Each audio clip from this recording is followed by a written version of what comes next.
Demonyo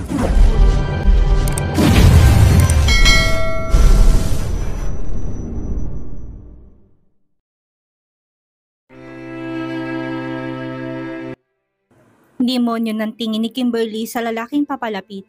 Pilit siya nitong niyayapos at hinihipuan sa maselang parte ng kanyang katawan.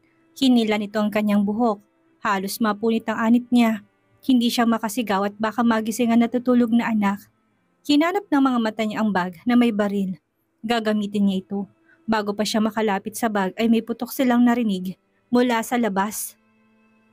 Nabitawan siya nito. Naging sunod-sunod ang palitan ng bala. Sumilip ito sa bintana at nakita nitong mga pulis na nakapalibot na sa bahay. Naalarma si Fabio. Kinuha siya nito at gagawing hostage. Kinaladkad siya nito palabas ng kwarto. Nakita nito na nahuli ng mga pulis ang mga tauhan. Si Luis ay pasugod na sa kwartong kinaroroonan nila. "Luis, patigilin mong mga pulis kung hindi ay papatayin kong asawa mo." Sabay tutok ng baril sa sentido niya. Kitang-kita niyang sindak na bumalatay sa mukha ni Luis. "Huwag kayong magpapaputok. Huwag kayong lalapit. Ibigay yung kagustuhan ni Fabio." Sigaw nito. "Bigyan niyo ako ng sasakyan. Hayaan niyo ako makatakas. Boss, sumuko na kayo. Madami nang namatay tayong kasama sa kapatiran." Anang malaking lalaki na tauhan nito. "Gago ka. Ang tatanga niyo." Tinutok nitong baril sa tauhan at hindi nagdalawang isip na barilin ito. Sinamantala yun ni Kimberly at kinagat ang kamay nitong nakasakal sa leeg at inusok sa mga mata gamit ang daliri.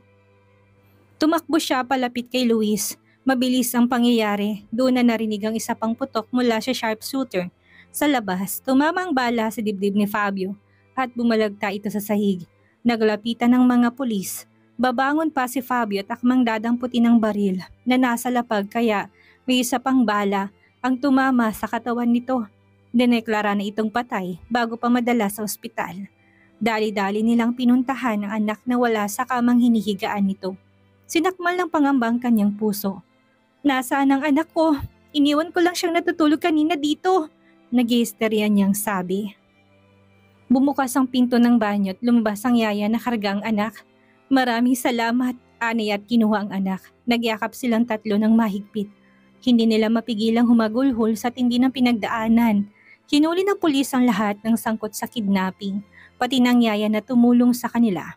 Sinabi ni Luis ay may nagpadala daw ng lugar kung nasan sila kaya natuntun ng mga pulis. Nangako siyang tutulungan niya itong makalaya. Ilang araw ang lumipas ngunit sariwa pa rin ang mga pangyayari. Naayos ng kaso ni Luis at naibalita na sa publiko ang tunay na pangyayari. Malinis ng pangalan nito. Hindi niya hayaang maging hadlang ang mga pangit na karanasan sa kaligayahan nila ni Luis. Nabuo na muli ang kanilang pamilya. Nung unay nahihiya pa si Jacob na lapitan ng kapatid na bunso. Ngunit ngayon ay panay ng takbuhan ng dalawa. Masayang-masayang naglalaro ang mga ito. Tila musika sa pandinig niyang tawanan ng magkapatid. Dumating si Ray. May benda pa rin ang braso nito. "Kamusta ka? Matindi palang pinsala ng pagkakabundol sa'yo." Bungad niya. "Okay lang ako. Naalagaan ka bang mabuti ni Tanya?" Hindi nagsasalita ang kasambahay mo. Kapag sumagot, napakahina ng boses. "May problema ba sa pagsasalita yon?" Napalunok siya. "Ha? Wala naman. Mahiyain lang talaga siya. Tapos lalaki ka pa. Baka kaya naiilang na makipag-usap. Ako ang dapat mailang sa kanya. Hindi nagsusuklay ng buhok at hindi nagpapalit ng damit. Kung hindi lang ikaw ang nagpadala sa kanya, pinaalis ko na. Magaling siyang magtrabaho at mag-alaga. Yun naman ang importante. Anyway, ikaw ang tatanungin ko. Kamusta ka na? Nabalitaan kong nangyari. Pasensya ka na. Wala ako ng mga panahong kailangan mo ko. Alam ko kasi na may taong handang tumulong sa'yo." "Maraming salamat, Ray. Sana'y manatili tayong magkaibigan. Mahal kita bilang kaibigan. Hindi ko nakakalimutan ang lahat ng naitulong mo sa akin." "Teka, bakit kung magsalita ka parang sinasabi mo na huwag na tayong magkita dahil magkakabalikan na kayo ng asawa mo?" Himig pagbibiro nito. "Ray, matagal ko nang hinihintay na maging buo kami ulit, lalo na ngayong dalawang anak namin. Napakasaya ko. Masaya ako para sa'yo. Mahal kita, Kimberly. Alam mo yan, ang pag-ibig pala'y paghahangad ng kaligayahan para sa taong mahal mo. Kahit ang ibig sabihin, hindi ka na magiging parte ng kaligayahang iyon." Niyakap niya si Ray. Alam kong isang araw matatagpuan mo rin ng babaeng magmamahal sa'yo ng tapat. Gumanti rin ng yakap si Ray. Naghiwalay sila nang may tumikim mula sa likuran. Dumating na rin pala si Luis. Naghakot ito ng gamit. Magsasama na sila ulit sa bagong bahay na ipinagawa niya. Umakbay sa kanyang asawa at hinalikan siya sa pisngi. Nagpapaalam lang ako kay Kimberly, baling nito kay Luis. Tumangon naman ito. Alam mo na siguro na magsasama na kami ulit. Kaya sana lang kalimutan mo ng damdamin mo para sa asawa ko. Ibinalik ni Ray ang tingin sa kanya. Nasa table mo ng resignation ko. Babalik ako sa bayang kinalakihan ko para makalanghap ng sariwang hangin at magpapagaling ng sawing puso. Teka Ray, pag-isipan mo na muna. Kailangan ka ng kumpanya. Huwag kang mag-alala, shareholder pa rin naman ako. May mga sarili din ako negosyo na kailangang pagtuunan ng pansin. Ngumiti siya sa lalaki naging napakabuti sa kanya. Sige, hangad kong kaligayahan mo. Bago ako umalis, itatanong ko lang kung saan ko makikita ang kaibigan mong si Sanya. Malaki ang atraso sa akin ng babaeng yun. Ilang balik na ako sa kondo na tinitirahan niya, hindi na daw umuwi sabi ng receptionist. Naging mailap ang mata niya. Hindi ko alam, baka nakabalik na sa Spain. Hayaan mo na kaibigan ko, hindi ko palalagpasin ang ginawa niya. Hahanapin ko siya. Tumango siya. Aaminin na ba niya na siya ang may pakulo na nangyari? Nagdesisyon siyang wag na't baka magkagulo pa. Ayaw na niya ng gulo. Hindi na naman ito makikita si Sanya. Sinalubong nila Kimberly at Luis ang pagdating ni Lola Marta. Tuwang-tuwang matanda pagkakita sa dalawang apo. Pinupog nito ng halik ang mga bata. Gumawa pa kayo ng ganito ka-cute na babies. The more the merrier. Yes, Lola Marta. Gagawa pa kami ni Kimberly ng 10. Sagot ni Luis. Siniko niyang asawa sa tagiliran. Kasalukuyan silang naghahabulan nang lumapit si Tanya sa kanya. Napahinto siya dahil mukhang may malaki itong problema. Ma'am, Kimberly, magpapaalam po sana ako ng magbakasyon na po muna sa amin. Nagkasakit po kasi ang nanay ko, wala po mag-aalaga. Ganun ba? Sige, gusto mo bang ipahatid kita sa driver? Ibibigay ko ang sweldo mo ngayong buwan at dadagdagan ko na rin ng bonus. Kapag may kailangan ka, magsabi ka lang. Huwag kang mahihiya. Nagulat siya na humagulhulang dalaga at yumakap sa kanya. Maraming salamat po, Ma'am Kimberly. Huwag kang masyadong malungkot at babalik ka pa naman. Hinatid niya ng tanawan pala yung kasambahay na naging malapit sa kanya. Inihatid ito sa bus station ng driver nila.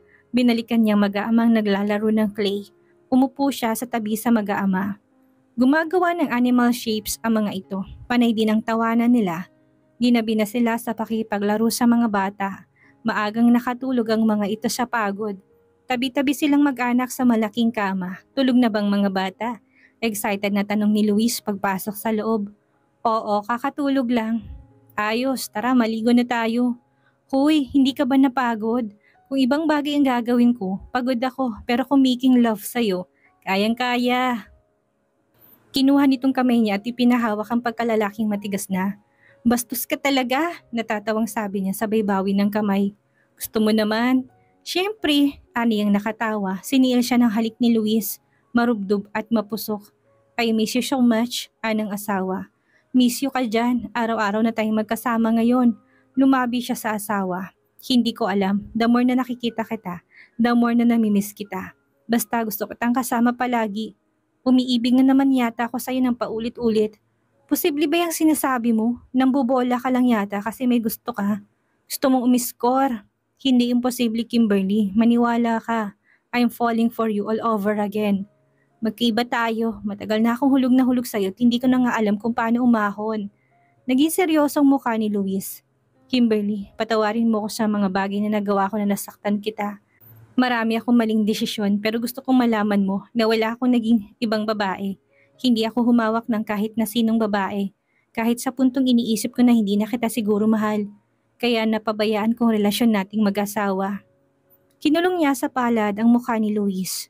Ako din, gusto ko humingi ng tawad sa mga pagkukulang ko. Naging pabaya din ako sa relasyon natin. Nakalimutan kong pagmamahal ay posibleng mamatay kapag hindi naalagaan. Buti na lamang at meron pa tayong pagkakataon upang itama ang mga mali at ipagpatuloy ang pagmamahalan natin. Muling naglapat ang kanilang mga labing sabik na sabik. Teka, maligo na muna tayo. Awat niya na bumababa na sa legang halik ng asawa. Mamaya na yan, iba pa yun.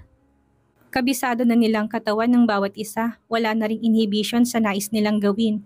Ilang saglit pa ay sabay na tumirik ang kanilang mga mata sa labis na ligaya. I love you, Kimberly. I love you to Luis. Muling naglapat ang kanilang mga labi, puno ng pagsuyo. Hindi na tayo maghihiwalay, aniya. Oo, never. Heto nga't nakapasok pa sa loob, hinampas niyang asawa.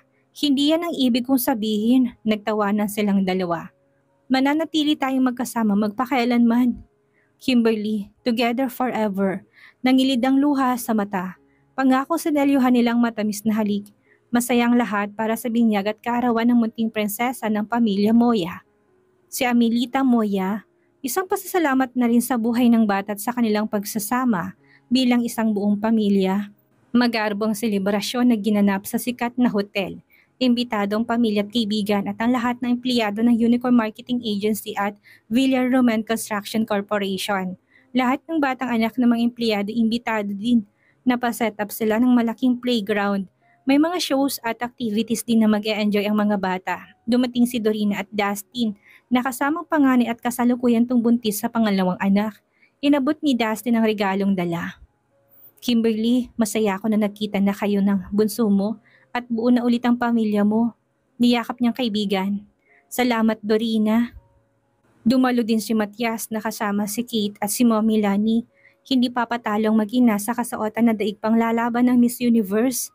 Happy birthday at baptismal kay Baby Amelia, bunga ni Matias. May dalang napakalaking regalo ni Mommy Lani. Hinalikan siya nito sa pisngi. Gustong sumama na Baby Amelia sa babae dahil sa makulay na headdress nito. Kinarga ito ng ginang at nagtawanan sila ng hilahin nitong telang nasa ulo ng matanda. Bumati din si Kate. Happy birthday! Wow, sana magkaroon din kami ni Matias ng cute na baby. Nasamid si Matias sa narinig. Kompleto ang kanyang pamilya, si Tatay Elmo, Nanay Delia at mga kapatid na pawang may mga bitbit na regalo din. Kahit na sinabihan na niyang huwag mag-abala. Naging masaya ang pagsasalo-salo nila. May fireworks display din bilang panghuling kaganapan at pagtatapos ng kanilang pagtitipon. May malaking swimming pool kaya after ng event ay maaaring mag-swimming ang mga bisita kung gusto pang manatili sa venue. Tanghali na silang nagising kinabukasan, ngunit may ngiti sa kanilang mga labi. Tulog pang dalawang bata sa gitna.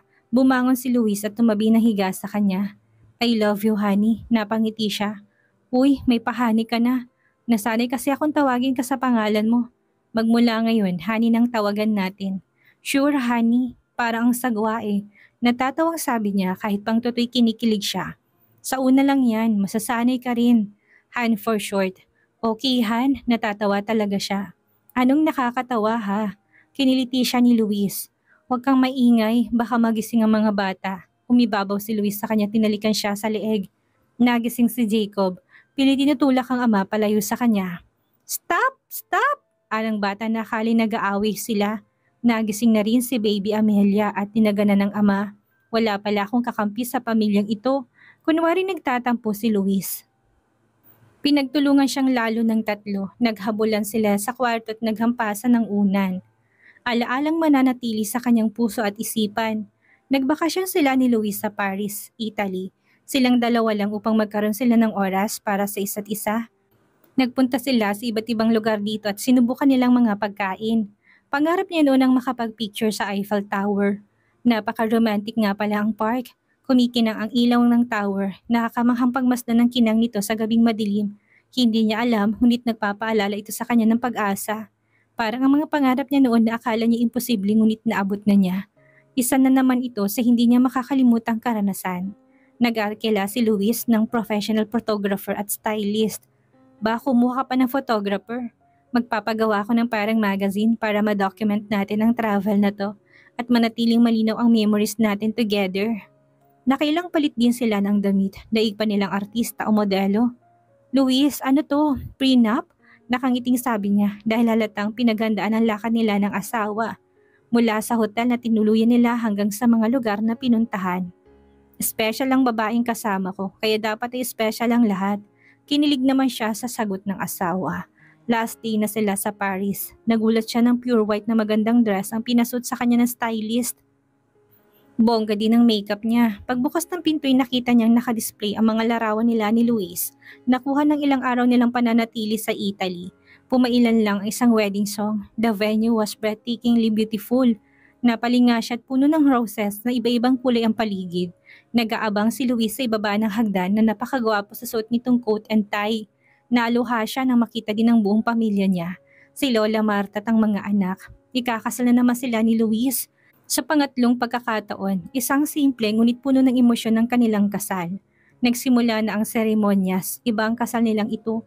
Alam nila ang tunay na kahulugan ng pag-iisang dibdib. May sarili silang pangako para sa isa't isa. Kimberly, napakasaya ko nang dumating ka sa buhay ko.